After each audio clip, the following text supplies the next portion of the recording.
Good morning everyone. आज के lecture में हम लोग पढ़ेंगे सेडिमेंटेशन के बारे में। सेडिमेंटेशन जो होता है वो आपका दो तरीके से होता है। पहला आपका प्लेन सेडिमेंटेशन और दूसरा आपका कोगुलेशन विथ फ्लोकुलेशन। आज के लेक्चर में हम लोग पढ़ेंगे प्लेन सेडिमेंटेशन के बारे में। तो होता क्या है? It is the process in which suspended solids are removed by gravity, no extra forces. जो वाटर होता है, वाटर के अंदर आपका सस्पेंडेड सॉलिड प्रेजेंट रहता है, तो अपने वेट या ग्रेविटी के कारण सेडिमेंटेशन टैंक के बॉटम में जाके सेटल हो जाते हैं। तो इस प्रोसेस को हम लोग सेडिमेंटेशन बोलते हैं। इसके लिए हमको कोई एक्स्ट्रा फोर्स नहीं लगाना पड़ता है पार्टिकल पे। आपका जो सेडिमेंटेशन टैंक होता है वो आपका स्क्वायर, रेक्टेंगुलर और सर्कुलर शेप का हो सकता है। अब हम लोग पढ़ेंगे स्टोक्स लॉ। उसके क्या क्या एजम्पशन थे, ये सेडिमेंटेशन प्रोसेस में दिया गया था। तो पहला जो आपका एजम्पशन था वो था कि all suspended solids are spherical in shape. इसके बोलने का ये मतलब था, पिक्चर की हेल्प से समझते हैं। ये देखिए, ये आपका जो सस्पेंडेड सॉलिड होता है ना, ये स्फेरिकल इन शेप होता है। ये इसका रेडियस हुआ स्फेयर का। ये हम 2D में बनाए, 3D में आप समझ सकते हैं। तो हम लोग जानते हैं कि अगर ये स्फेयर है तो स्फीयर का वॉल्यूम कितना होता है आपका 4/3πr³। अगर इसका जो देखिए, ये जो एरिया है, कौन सा एरिया है? Surface area. जो सरफेस एरिया है, ये सरफेस की अगर इसका रेडियस r है तो सरफेस एरिया आपका πr² के बराबर होगा। ये दोनों जो निकाले हैं इसका हम आगे यूज करेंगे जब हम लोग प्रूव करेंगे सेटलिंग वेलोसिटी निकालने के लिए, तो वहाँ पे ध्यान रखिएगा। दूसरा पॉइंट है आपका कि discrete settling take place during sedimentation. इसके बोलने का ये मतलब है कि देखिए, पिक्चर से हेल्प से समझते हैं। ये आपका एक सेडिमेंटेशन टैंक है। डिस्क्रीट सेटलिंग बोल रहा है, मतलब ये आपका पार्टिकल 1 है, ये पार्टिकल 2 है। तो ये जो है ना वो साथ सेटल नहीं करेंगे, ये इंडिविजुअल सेटल करेंगे। जैसे देखिए, ये साथ सेटल नहीं करेंगे, यहाँ पे ये साथ सेटल नहीं करेंगे, ये अकेले इंडिविजुअल सेटल करेंगे। अगर ये दोनों साथ सेटल नहीं करेंगे तो इसका मतलब क्या होगा? दोनों के बीच का फ्रिक्शन फोर्स आपको 0 होगा। तो समझ गई है। अब तीसरा पॉइंट है आपका medium in which settlement is taking place is infinite. Medium कुछ नहीं है आपका, मीडियम आपका सेडिमेंटेशन टैंक है। देखिए, सेडिमेंटेशन टैंक ये है आपका, उसमें ये आपका सस्पेंडेड सॉलिड है या पार्टिकल है। तो देखिए, सस्पेंडेड सॉलिड का साइज सेडिमेंटेशन टैंक के रिस्पेक्ट में कितना छोटा है।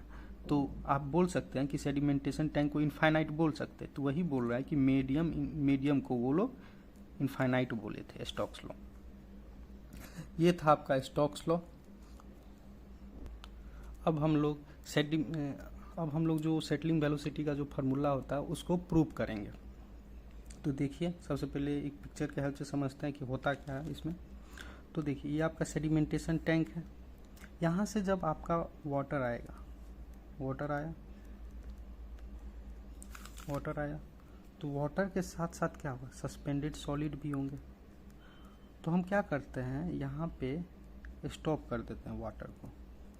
कितना देर के लिए करते हैं स्टॉप? 24 आवर के लिए उसको स्टॉप कर देते हैं। तो यहाँ देखिए, यहाँ से क्या होगा? आपका जो नीचे ये सेटल होगा ग्रेविटी के कारण, इसका जो वेट है उसके कारण ये सेटल होगा। तो यहाँ पे बॉटम में जाके, सेडिमेंटेशन टैंक के बॉटम में जाके ये मेरा सेटल हो जाएंगे। देखिए, यहाँ पे ये जो बॉटम है, यहाँ पे जाके ये सेटल हो जाएंगे। तो इसी को हम बोलते हैं सेडिमेंटेशन प्रोसेस। तो यहाँ से जो सेटल कर रहा है उसका कुछ वेलोसिटी होगा, उसी को हम लोग सेटलिंग वेलोसिटी बोलते हैं। वही हमको कैलकुलेट करना है। तो देखिए कैसे हम कैलकुलेट करते हैं। देखिए, ये आपका एक पार्टिकल ले लिया, इस पे कौन कौन से फोर्सेस लग रहे हैं? पहला, इसका वेट जो है, वेट के कारण इसके नीचे फोर्स लगेगा। अब ये जो है, ये वाटर में आया तो इसके ऊपर बॉयंसी फोर्स लगेगा। तो बॉयंसी फोर्स उसके ऊपर लग रहा है, देख रहे हैं, ऊपर लग रहा है। और साथ में एक और फोर्स लगेगा जो कि होगा आपका ड्रैग फोर्स। वो कैसे लगता है?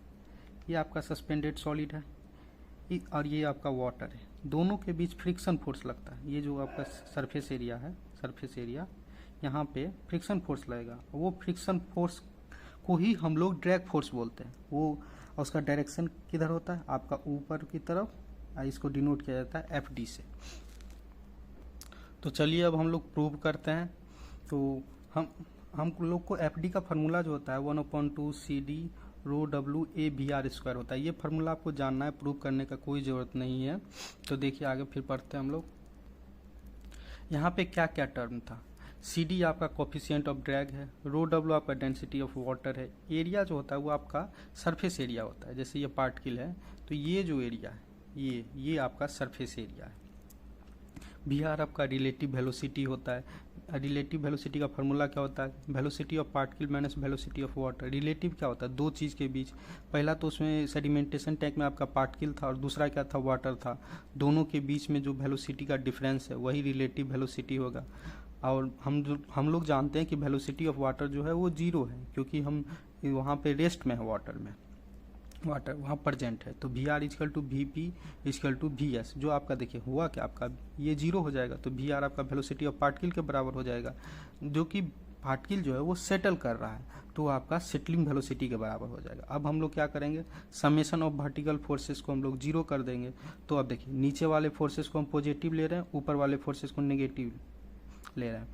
तो वेट आपका नीचे लग रहा था पॉजिटिव, बुएंसी फोर्स आपका ऊपर लग रहा था नेगेटिव, ड्रैग फोर्स आपका ऊपर लग रहा था नेगेटिव, इक्वल टू 0 कर देंगे। अब इधर हम लोग अब क्या किए, ड्रैग फोर्स को इस साइड ले आए।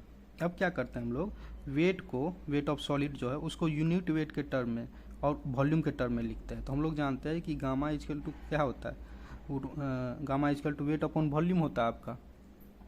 तो यहाँ से फिर हम लोग वेट को हम गामा इंटू वॉल्यूम लिख सकते हैं। यहाँ पे देखिए वेट जो आपका सॉलिड है, वेट जो हम सॉलिड का निकाल रहे हैं, तो gamma S into V S हो जाएगा। अगर यहाँ पे समझाना चाह रहे हैं, देखिए समझिए आप, जो आपका गामा होता है वो आपका वेट अपॉन वॉल्यूम होता है।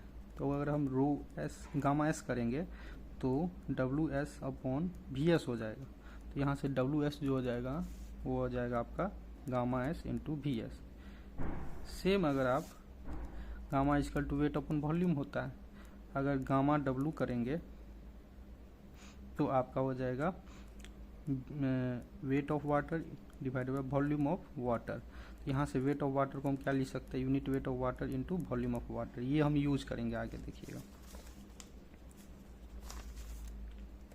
तो यहाँ से डब्ल्यू एस हम लोग जान गए कैसे लिखते हैं, gamma S into V S. और एफ बी जो होता है वो एफ बी होता है कि आपका कि कितना जैसे आप पानी में रखेंगे पार्टिकल को, पार्टिकल जाएगा तो वो पार्टिकल कितना वेट ऑफ वाटर को डिस्प्लेस कर रहा है। तो बॉयंसी फोर्स जो होता है वो आपका वेट ऑफ वाटर के बराबर होता है। वो भी कौन सा वेट ऑफ वाटर, जितना डिस्प्लेस हुआ है। तो यहाँ से देखिए हम अभी बोले थे कि आपको वेट ऑफ वाटर के जगह बॉयंसी फोर्स की जगह हम क्या लिखेंगे, एफ बी के जगह हम लोग क्या लिखेंगे, वेट ऑफ वाटर। अब वेट ऑफ वाटर हम यहाँ निकालना सीख गए हैं, देखिए यहाँ पे निकालना सीख गए हैं, ये यहाँ हम पुट कर देंगे। जब पुट किए, और एफ डी का फॉर्मूला हम लोग जानते ही हैं पहले से, तो फिर यहाँ से आगे देखते हैं। तो gamma S into V S equal to minus V W gamma W equal to 1/2 C D rho W A V S square. तो हम लोग बॉयंसी के केस में जानते हैं कि जो वॉल्यूम ऑफ वाटर जो होगा ना डिस्प्लेस, वो वॉल्यूम ऑफ पार्टिकल के बराबर होगा। जैसे आप सेडिमेंटेशन टैंक में पार्टिकल को जब जाएगा उसमें, तो कितना वॉल्यूम ऑफ वाटर डिस्प्लेस होगा, सॉलिड है तो वो कितना होगा, जितना वॉल्यूम ऑफ सॉलिड होगा। तो इस तरीके से हम लिख सकते हैं कि वॉल्यूम ऑफ वाटर आपका वॉल्यूम ऑफ सॉलिड के बराबर हो गया। फिर यहाँ वॉल्यूम ऑफ, देखिए यहाँ पे वॉल्यूम ऑफ सॉलिड, अब वॉल्यूम ऑफ वाटर था उसको वॉल्यूम ऑफ सॉलिड लिख दिए। फिर यहाँ वॉल्यूम ऑफ सॉलिड को कॉमन ले लिए, यहाँ तक आ गए हम लोग। और आप लोग को हम शुरू में ही बोले थे कि वॉल्यूम ऑफ सॉलिड जो होता है वो, और वॉल्यूम एरिया ऑफ सॉलिड हम लोग निकालना सीख गए थे। वो था आपका वॉल्यूम ऑफ सॉलिड जो होता है वो 4/3 पाई आर क्यू, और एरिया आपका पाई आर स्क्वायर के बराबर होता है। देखिए यहाँ पे हम लोग आपको सिखाए थे, इसी के बारे में बोल रहे हैं हम, वॉल्यूम ऑफ सॉलिड और एरिया के बारे में बोले थे आपको शुरू में ही, तो वही यूज़ कर रहे हैं हम लोग। अब इस इक्वेशन को इक्वेशन 1 दे देंगे नाम, उसको अगर हम रीअरेंज करेंगे तो जो आपका सेटलिंग वेलोसिटी का फार्मूला आता होगा आपका, वो 4/3 G - 1 GD divided by CD होता है। इसमें क्या क्या टर्म है आपका, D जो है वो आपका डाया पार्टिकल है, CD आपका कोफिशिएंट ऑफ ड्रैग है, G आपका एक्सलेशन ड्यू टू ग्रेविटी है, और ये जो आपका कैपिटल G है वो स्पेसिफिक ग्रेविटी है, जो कि आपका gamma S by gamma W के बराबर होता है, और या rho S by row W के बराबर होता है। ये हम यूज करते हैं अगर आपका स्पेसिफिक ग्रेविटी नहीं दिया रहे। अगर ये दोनों टर्म दिया रहे तो यहाँ से हम स्पेसिफिक ग्रेविटी कैलकुलेट करते हैं।